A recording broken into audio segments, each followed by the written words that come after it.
आदाब अर्ज़ है। MCN उर्दू न्यूज़ में आपका इस्तकबाल है। मैं हूं सलाहुद्दीन सिद्दीकी। खबरों के सिलसिले को शुरू करने से पहले आइए एक नज़र डालते हैं आज की सुर्खियों पर।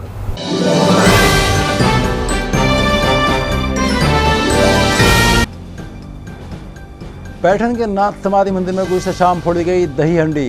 मंदिर ट्रस्ट की जानिब से लाखों अक़ीदतमंदों में तकसीम किया गया महाप्रसाद। 3 रोज़ा नाथ सृष्टि यात्रा अख्तिताम पजीर।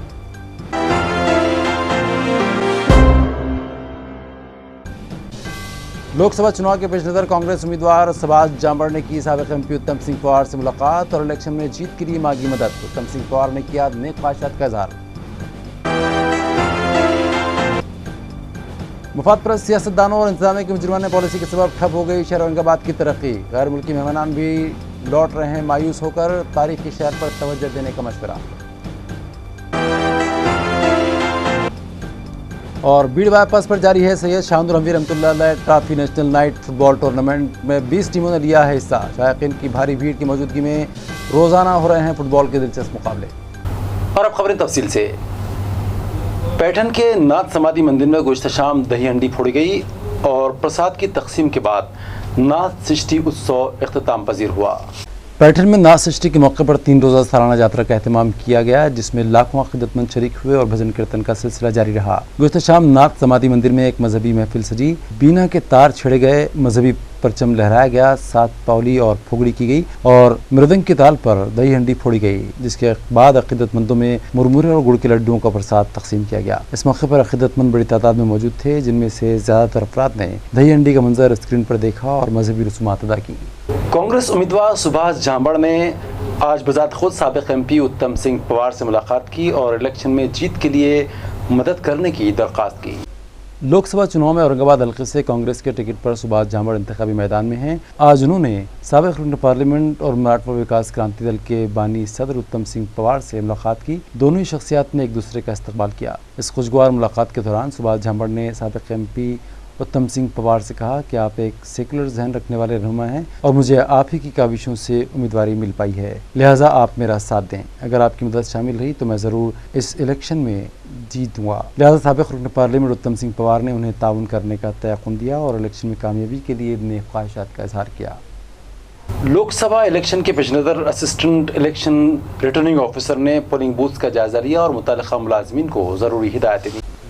औरंगाबाद में लोकसभा चुनाव के लिए रायदही 23 अप्रैल को होगी। यहाँ 109 मशरिकी हल्के इंतखाब में 317 रायदही मराकज़ हैं, जहाँ वोटर्स के लिए रैम्प के इंतजाम, बिजली, पानी और टॉयलेट का नज़्म भी किया जा रहा है। इसी तरह यहाँ सिक्योरिटी के इंतजाम भी मुकम्मल किए जा रहे हैं। लिहाजा assistant election returning officer Anjali Dhanurkar ने पोलिंग मराकज़ की इमारतों का जायजा लिया और मुतल्लिक़ा अफसरान मुलाज़मीन को ज़रूरी हिदायतें दी। इस मौके पर तहसीलदार बालाजी क्षीरसागर, नायब तहसीलदार आनंद बोबड़े और नूरुल ऑफिसर राजेश हिराड़े भी मौजूद थे। बीजेपी शिवसेना के इत्तेहादी उम्मीदवार चंद्रकांत खैरे 30 अप्रैल बरोज़ शनिचर शिवसेना के युवा नेता आदित्य ठाकरे की मौजूदगी में अपना पर्चा नामजदगी दाखिल करेंगे। ये इत्तला एक प्रेस कॉन्फ्रेंस में दी गई। शिवसेना, BJP, RPA अठोले और RSP के इत्तेहादी उम्मीदवार शिवसेना के चंद्रकांत खैरे 30 मार्च को अपना पर्चा नामजदगी दाखिल करेंगे। प्रेस कॉन्फ्रेंस में बताया गया कि कल बरोज़ शनिचर को सुबह 10 बजे क्रांति चौक में वाक़ छत्रपति शिवाजी महाराज के मुजस्समे पर फूल चढ़ाकर एक जुलूस के साथ शिवसैनिक उम्मीदवार चंद्रकांत खैरे ज़िला इलेक्शन ऑफिस पहुँचेंगे। इस जुलूस में शिवसेना के यूथ लीडर आदित्य ठाकरे, रियासती असम्बली के स्पीकर हरीबो बागड़े, BJP के रियासती सदर राव साहब दानवे, रियासती वज़ीर Pankaja Munde, state women's commission के सदर विजय अरहाटकर, BJP नायब सदर डॉक्टर भागवत कराड़, मेयर नंद कुमार घोड़िले, जिला परिषद सदर एडवोकेट दिव्यानी डोनगांवकर के अलावा शिवसेना BJP इत्तेहाद में शामिल पार्टियों के जिम्मेदारान शामिल रहेंगे। ये जुलूस क्रांति चौक से नूतन कॉलोनी, पैठन गेट, गुलमंडी और पांदरबे के रास्ते संस्थान गणपति पहुँचेगा। प्रेस कॉन्फ्रेंस में साबिक़ रुकन parliament Pradeep Jaiswal, MLA Sanjay Shirsat, Shirish Buradkar, MLA Atul Save, Kishan चंद तनवानी और दौलत खराब भी मौजूद थे। युतीचे उमेदवार सन्माननीय चंद्रकांतजी खैरे साहेब हे उद्या 11 वाजता आपला उमेदवारी अर्ज भरणार आहेत।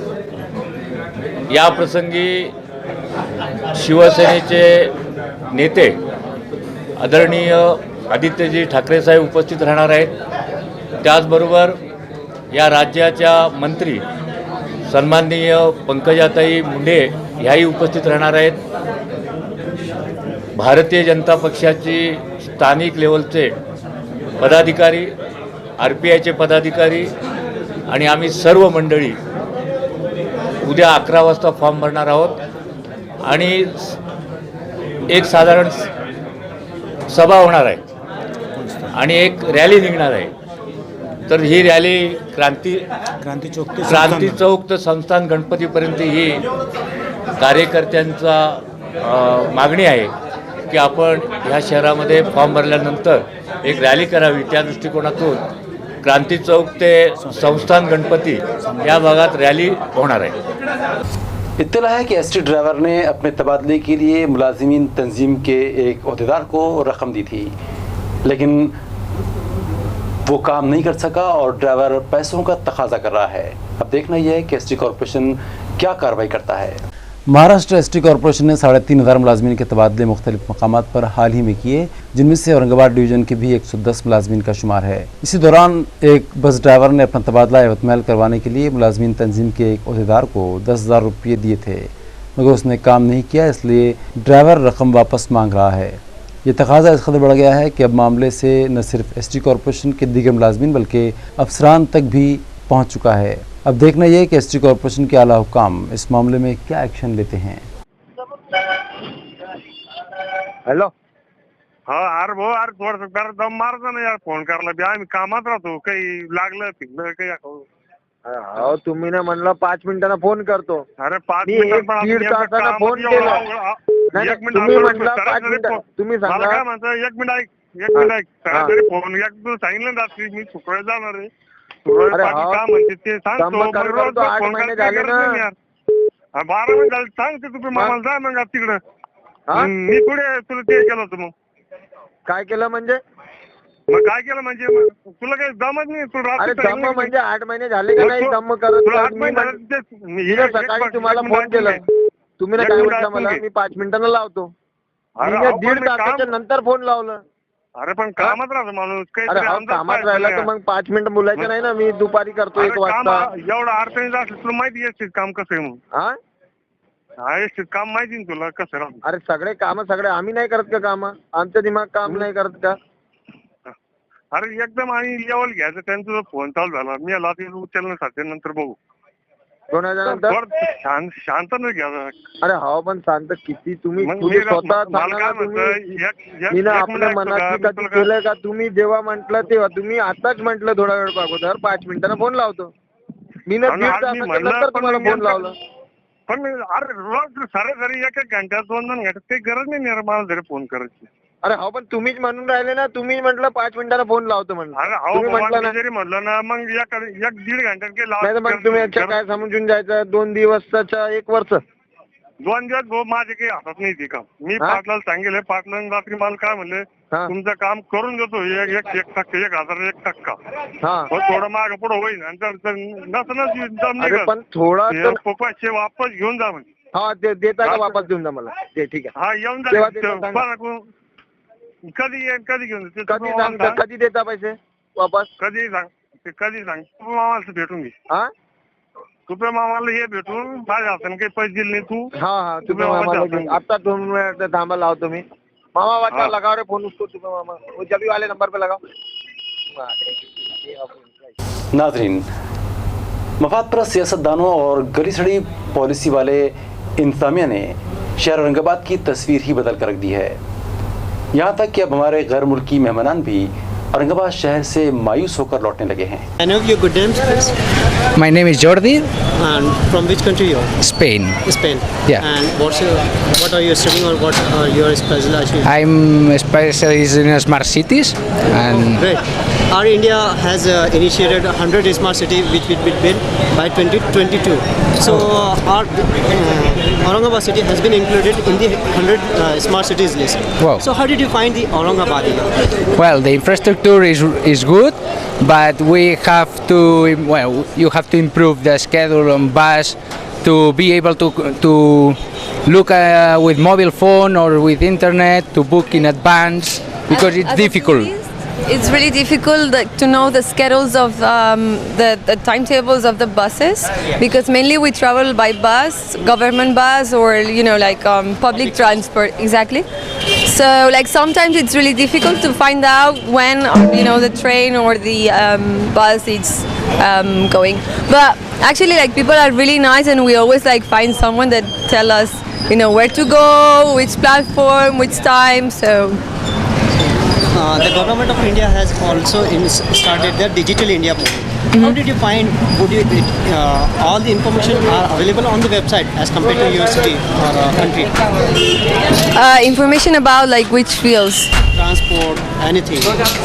Train, it's easy to find it on the internet, but government buses schedules, not that easy. It's the only thing.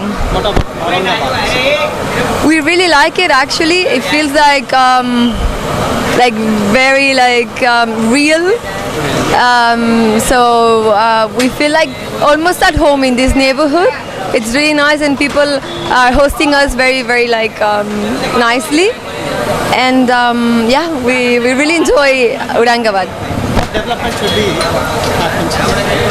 Like the main difference between our European countries and Aurangabad, I would say it's like the pedestrian ways. So whereas in Europe we have like a lot of pathways for only pedestrian, here it's everything mixed. So sometimes it's a really difficult, even dangerous somehow, because you have to keep skipping all the rickshaws, cars, motos and stuff. And public transport and bicycles are really important because they decrease the pollution levels. I think it's like one thing that you could look at in the future to focus your efforts on developing cycleways and pedestrian ways. Yes. You have said that you are a specialization in urbanization. Right? Yes. So may I know what an urban structure should have, like transportation and educational supports? Mainly, I would say, like, as an urban planner, in Europe we focus a lot in green because of the pollution regeneration, and then also like public transport, what I was saying, public transport, bicycle paths and pedestrian ways. So streets where you cannot get there by bike or a car. So the traffic decreases and it's more livable for pedestrian people and for shops and businesses as well. What would be your suggestions to improve the cities? Representatives of the city should provide the amenities here. Yeah, basically these infrastructures, affordable houses as well for those who are in trouble, and we have heard that they ban the plastic, but still there are some places that you can find plastic.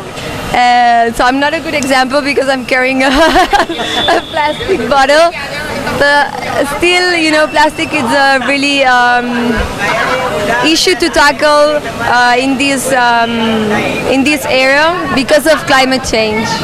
All these businesses that are doing something for the environment and like regarding ecotourism, stuff like that, I think it's really like good, and good initiatives like could come from that.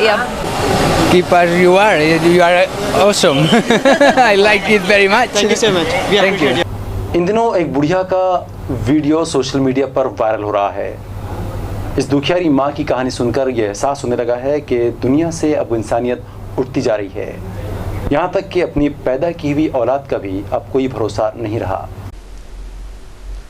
यह है वो दुखियारी और बेबस माँ जिसका नाम है परमिला नाना पवार, जो किसी शख्स को किसी शहर में रेलवे प्लेटफॉर्म पर मिली और उसने इस बूढ़ी औरत की दुख भरी दास्तान खुद उसकी ज़ुबानी सुनी और रिकॉर्ड करके सोशल मीडिया पर वायरल कर दी ताकि समाज को भी आईना दिखाया जा सके। इस बुढ़िया के जालिम बेटों और बहुओं को भी उनकी करतूत याद दिलाई जा सके। उफ, क्या क़यामत है कि इस दुखियारी का एक बेटा पुलिस इंस्पेक्टर है और दूसरा बस कंडक्टर। मगर इन नाकलब बेटों ने अपनी बूढ़ी माँ को नीम पागल करार देते हुए उसे घर से निकाल दिया और ये दुखारी माँ गुज़िश्ता 3 बरसों से दर दर की ठोकरें खा रही है। इसे मजहबी मुकामात पर कुछ खाना मिल जाता है और सोने के लिए कभी रेलवे स्टेशन का रुख कर लेती है या फिर फुटपाथ तो है ही। वाकई दुनिया से इंसानियत उठती हुई मालूम होती है और इस अभागन माँ को देखकर यही कहा जा सकता है कि वाकई अब औलाद का भी कोई भरोसा नहीं रहा।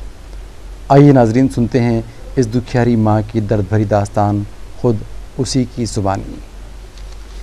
सतीश नाना पवार, नाशिकला आहे का ड्युटीला ते? तुम्ही कधीपासून इथे राहता? 3 वर्ष झालं बाहेर. 3 वर्षापासून बाहेर.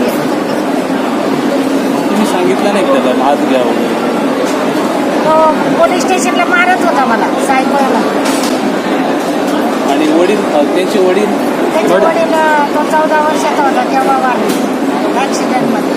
मुलं किती तुम्हाला? 2 दुसरा काय करतो? कंडक्टर आहे. तो मुंबईत आहे का नाशिकला? तो तिकडे कंकुवा. अच्छा, तो पण नाही सांभाळत का तुम्ही? नाही, तो म्हणतो त्याला सगळं दिलं मला काही नाही. याला पण जन्म दिला ना तुम्ही? त्याला पण जन्म दिला, याला पण दिला. हा म्हणतो कुत्र्या पण पैदा करतो म्हणे, कुत्र्या पण जन्म म्हणे. अजून काय बोलायचं, पुढचं काय बोलायचं?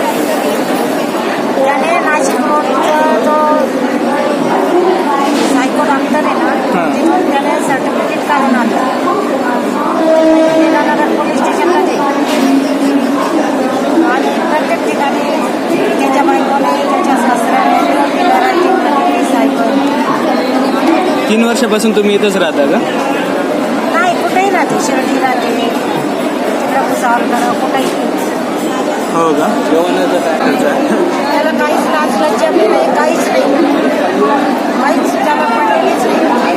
त्याला हे नाही माहिती की एवढे कष्ट केले आईने. हो बरोबर आहे ना, तुम्ही जन्म दिला त्याला. जन्म दिला नाही, जन्म दिला ते जाऊ द्या, पण त्याला घडवायला किती उशीर लागतो. त्याचं शिक्षण. हो बरोबर आहे ना, PSI बनवलं तुम्ही त्याला. असा तब्येत खराब झाल्यावर भेटायला येतो काही? नाही, काहीच नाही. दारात गेल्यावर डायरेक्ट पोलीस स्टेशनला फोन करतो. माझ्या घरातून बोलून आणलं, माझ्या काचा फुटल्या घराच्या. हां हां. डायरेक्ट असं ऑपरेशन. तुम्हाला आजारी वगैरे झालं कोण बघ? कोणीच नाही, माझीच. मराठा क्रांति मोर्चा की हुकूमत से मुख्तलिफ मुतालबात पर तहरीक जारी है और अहदेदारों और वर्कर्स को इंतजामिया की जानिब से नोटिस दिए जाने पर वो शदीद नाराज़ दिखाई दे रहे हैं। हुकूमत से मराठा समाज के लिए रिजर्वेशन के अलावा दीगर मुतालबात भी गुज़िश्ता चंद बरसों से किए जा रहे हैं और कई बार मोर्चे भी निकाले गए, लेकिन मराठा क्रांति मोर्चा नामी तंजीम के मुताबिक हुकूमत मराठा समाज को माशी और तालीमी पसमानदगी से निकालने के लिए संजीदा नहीं है। इस पर सितम यह कि मराठा समाज के तहरीक में शामिल अहदेदारान और वर्कर्स को इंतजामिया की जानिब से बेजा नोटिसें जारी की जा रही हैं और उन्हें हिरासा किया जा रहा है, जिसके सबब समाज में शदीद बेचैनी का माहौल है और मराठा नौजवान हुकूमत से नाराज़ हैं। ज़राए का कहना है कि हुकूमत ऐन इलेक्शन के वक्त मराठा समाज पर दबाव बना रही है, मगर समाज से किए हुए वादे पूरे नहीं कर रही है। आज आम्हाला ज्या पद्धतीनं औरंगाबाद पोलिसांचे जे कारवाईचे पत्र घरी आले, आता पहिलंच मराठा समाजाला इतकं आंदोलन करून सुद्धा काही देखील या ठिकाणी मिळालेलं नाही, पण नोटिसा मात्र पोलिसांनी आवर्जून असं या ठिकाणी शासनाने आमच्या घरपोच असे दिलेले आहेत. म्हणजे जखमेवरती मीठ चोळायचं काम हे सरकार या ठिकाणी, युती सरकार या ठिकाणी करत आहे. आणि मराठा समाजाला आता 25,000 रुपये पोलिसांचा एक दंडात्मक कारवाई केली की 25,000 रुपये भरा, तर 25,000 रुपये भरणार कुठून? कारण आमची पहिलीच मराठवाड्यात जी बेकारी आहे, दुष्काळ पडलेला आहे, गंभीर अशा पद्धतीचा दुष्काळ आहे. अनेक शेतकऱ्यांची गरीब पोरं त्या आंदोलनात होती, पण सरकारनं मुद्दामून खोडसाळपणानं हे सरकार या मराठा समाजातील तरुणांवर आज कारवाई करत आहेत आणि या सरकारचा आम्ही सर्व मराठा समाज मिळून या सरकारचा तीव्र अशा शब्दात या ठिकाणी जाहीर निषेध आम्ही या ठिकाणी करत आहोत. गजानन पाटील. या सरकारने आमच्या तरुणांना आरक्षण तर दिलंच नाही, परंतु जे 20-25 वयोगटाच्या जी मुलं यांनी यांच्यावर गुन्हे दाखल केले, परंतु सरकारने असे 1200 मुलांवर गुन्हे दाखल केले. सरकारला ही एक भ्रम असेल किंवा मुलांवर गुन्हे दाखल केले म्हणजे हे उद्या आंदोलन होणार नाही, परंतु आम्ही घाबरणारे नाही. माझा तरी सरकारला इशारा आहे की तुम्ही 1200 आणि 12 लाख लोक जरी गुन्हे दाखल केले तरी मराठ्याची पोरं शांत बसणार काय की तुम्ही आम्हाला गाजर दिले. सैलानी शरीफ जाने वाले ज़ायरीन की सहूलत के लिए एसटी कॉरपोरेशन की जानिब से 25 इजाफी बसें चलाई गई, जिससे इंतजामिया को तकरीबन 3 लाख रुपयों की आमदनी हुई. बुल्ढाना ज़िले में वाक़ सैलानी शरीफ में हज़रत सैलानी बाबा रहमतुल्लाह अलैह के उर्स शरीफ की मुनासिबत से वहाँ 22 था 26 मार्च सालाना यात्रा थी. लिहाजा इस दौरान ज़ायरीन की सहूलत के लिए एसटी कॉरपोरेशन के औरंगाबाद डिपो से 25 इजाफी बसें चलाई गईं. ज़राए के मुताबिक इस बस सर्विस से इंतजामिया को 3,18,968 रुपयों की आमदनी हुई है. भीड़ बाईपास रोड के करीब नेशनल नाइट फुटबॉल टूर्नामेंट जारी है, जहां टीमों के दरमियान मुख्तलिफ दिलचस्प मुकाबले हो रहे हैं. सैयद शाहनूर हमवी रहमतुल्लाह अलैह trophy national night football tournament भीड़ बाईपास पर वाक़ पटेल गार्डन ग्राउंड पर रखा गया है, जिसके ऑर्गेनाइज़र पटेल फुटबॉल एकेडमी और यंग स्टार क्लब हैं, जो फुटबॉल टूर्नामेंट का ये सिलसिला गुज़श्ता 60 बरसों से जारी रखे हुए हैं. फ़िलहाल रखे गए नेशनल नाइट फुटबॉल टूर्नामेंट में मुल्क के मुख्तलिफ मकामात से 20 टीमें हिस्से ले रही हैं, जिनकी रिहाइश व ताम के इंतजाम भी ऑर्गेनाइजर्स ने किए हैं. इस टूर्नामेंट में मुख्तलिफ टीमों के दरमियान रोज़ाना दिलचस्प मुकाबले हो रहे हैं, जिनमें Aurangabad united, Al Bhadkal club, Al Khuraish club, Shahnoor sporting club, FK club, green line और अयान फुटबॉल क्लब का भी शुमार है. खेल से लुत्फ़ लेने और खिलाड़ियों की हौसला अफजाई के लिए शायकीन बड़ी तादाद में पहुँच रहे हैं. हज़रत सैयद शाहनूर हमवी रहमतुल्लाह अलैह all India night football tournament जो 23 तारीख से शुरू हुआ है, जिसमें औरंगाबाद के टीमें जो अभी खेल रही है, इसमें बाहर से भी टीमें आने वाली है, जैसे भोपाल, कलकत्ता, दिल्ली, देहरादून, आसाम की बड़ी बड़ी टीमें आने वाली है. हम औरंगाबाद के दर्शकों से और शायकीन से गुजारिश करते हैं कि आप यहाँ पर ग्राउंड पर आइए और इस टूर्नामेंट में की शोभा बढ़ाइए. इस टूर्नामेंट को काफ़ी बेहतरीन तरीके से यहाँ पर ऑर्गेनाइज़ किया है पटेल एकेडमी और यंग स्टार ने, जिसमें लाइट का सिस्टम बेहतरीन है और यूट्यूब पर लेडीज़ के लिए अलग एक सेशन है. उसके बाद स्क्रीन लगाई गई है. औरंगाबाद के इतिहास में ये पहला टूर्नामेंट है जो ऑल इंडिया लेवल पे खेला जा रहा है. इसमें बाहर के खिलाड़ी, फॉरेनर खिलाड़ी और इंडिया खेले हुए कई खिलाड़ी इस टूर्नामेंट में आएंगे. और ख़बरों के आखिर में एक बार फिर नज़र डालते हैं आज की सुर्खियों पर.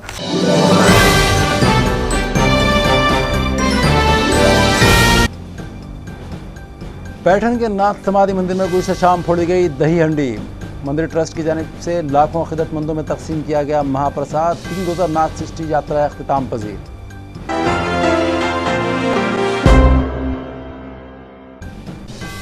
लोकसभा चुनाव के पेश नज़र कांग्रेस उम्मीदवार सबाज जामर ने की साबिक़ MP उत्तम सिंह पवार से मुलाकात और इलेक्शन में जीत के लिए मांगी मदद. उत्तम सिंह पवार ने किया नेक ख्वाहिशात का इज़हार.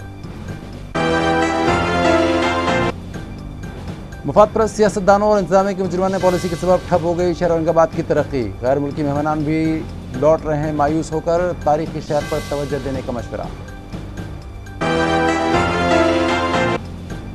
और भीड़ बाईपास पर जारी है सैयद शाहनूर हमवी रहमतुल्लाह अलैह trophy national night football tournament में 20 टीमों ने लिया है हिस्सा. शायकीन की भारी भीड़ की मौजूदगी में रोज़ाना हो रहे हैं फुटबॉल के दिलचस्प मुकाबले. इसी के साथ MCN उर्दू खबरनामा ख़त्म होता है. कल फिर मुलाकात होगी कुछ और ख़बरों के साथ. तब तक के लिए मैं सलाहुद्दीन सिद्दीकी आपसे इजाज़त चाहता हूँ. खुदा हाफ़िज़.